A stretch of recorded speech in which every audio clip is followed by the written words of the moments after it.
quand mes ancêtres me parlent, quand mes ancêtres veillent. Dans la plupart des cultures, le culte des ancêtres est respecté. En Asie, en Afrique, mais aussi en Europe. Regardez bien, c'est d'ailleurs un jour férié. On a tendance à diminuer, à supprimer certains jours fériés, mais jamais cela. Ni la Toussaint, ni la fête des morts. Ça peut être considéré comme un culte aux ancêtres. Notamment aux Antilles, il n'est pas rare de constater que toutes les familles prennent le temps de se retrouver à la Toussaint. Ou encore pour honorer la mémoire des défunts, mais pas uniquement. Il peut arriver à certaines périodes dans l'année où certaines familles disent « je vais allumer, c'est vraiment compliqué dans la famille, je vais... » Pourtant, ils peuvent être extrêmement pratiquants et croyants dans X ou Y religion, mais ils vont dire « je vais allumer une bougie à un tel parce que je ne comprends pas ma vie, etc. » J'ai longtemps entendu dire aussi que les morts avaient un pouvoir. Mais sans bien comprendre ce que ça voulait dire, j'ai souvent entendu une grand-mère dire « oui, les morts ont un pouvoir ». Après, qu'est-ce que ça voulait dire dans la réalité? C'est ce que nous allons tenter de comprendre et d'échanger ce vendredi à 15 h, heure des Antilles, et 21 h, heure de France. Aujourd'hui, je vais quand même vous raconter une histoire extrêmement marquante à ce niveau-là. Et quand nous voyons ce type de choses, on ne peut pas ne pas se dire que il y a des choses qui existent. Aujourd'hui, on met beaucoup en avant tout ce qui est psychogénéalogie ou transgénérationnel, et ce n'est que le début. Ce sont des travaux qui prouvent ce lien entre nous et nos ancêtres, entre nous et ceux qui étaient là avant nous dans notre lignée. L'histoire que je vais vous raconter aujourd'hui, c'est une histoire qui m'a été contée. Je préfère, j'appellerai cette personne Delphine. Allez, Delphine. Delphine allait partir, était toujours pressée. Elle se préparait pour aller travailler, mais toujours pressée. Delphine se prépare tranquillement. Mais depuis 2-3 jours, Delphine se sent bizarre. Delphine ne se comprend pas. Delphine est relativement sensible, mais Delphine sent qu'il y a un problème. Et ce matin-là, Delphine se prépare. Elle s'apprête, met sa petite tenue, elle se sent bien, elle se parfume. Mais malgré tout, elle met une tenue qu'elle aime bien, qu'elle affectionne particulièrement. Mais ce jour-là, elle ne retrouve pas ce peps qu'elle a l'habitude d'avoir.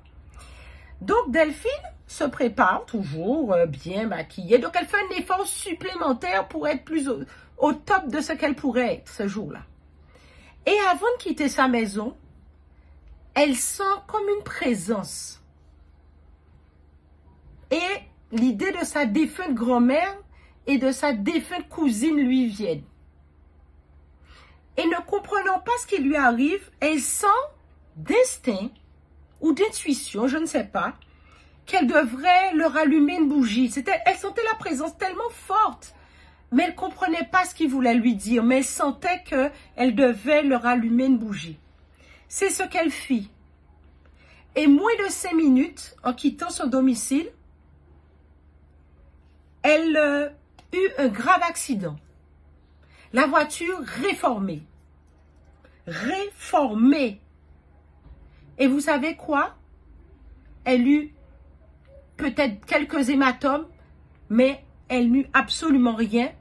Et même les policiers en venant sur place, ne comprenant pas comment Delphine faisait pour être encore en vie et n'ayant rien de grave, l'obligèrent quand même à partir avec les pompiers parce qu'ils ne croyaient pas qu'elle ne pouvait rien avoir. Des années après,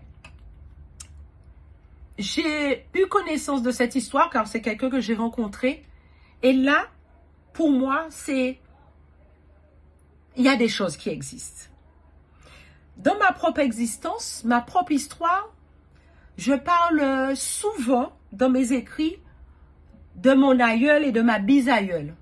J'ai connu mon aïeul, mais je n'ai pas connu ma bisaïeule.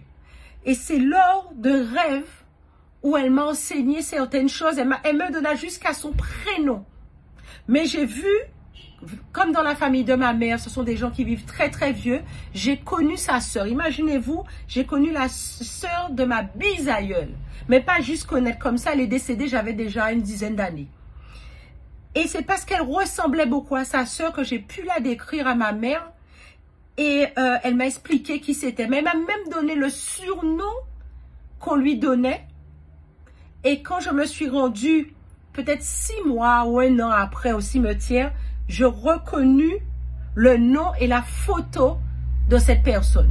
Et cette personne a eu un impact extrêmement important dans ma vie parce que en suivant les conseils qu'elle avait pu me donner, pour moi au départ c'était qu'une dame que je ne connaissais pas, mais on me donnait son prénom, me racontant l'histoire et en la répétant à ma mère qui était une fervente catholique qui ne savait pas trop quoi me répondre, mais était aussi obligée d'admettre que il y a des choses qu'on ne peut pas expliquer et qui existent malgré tout.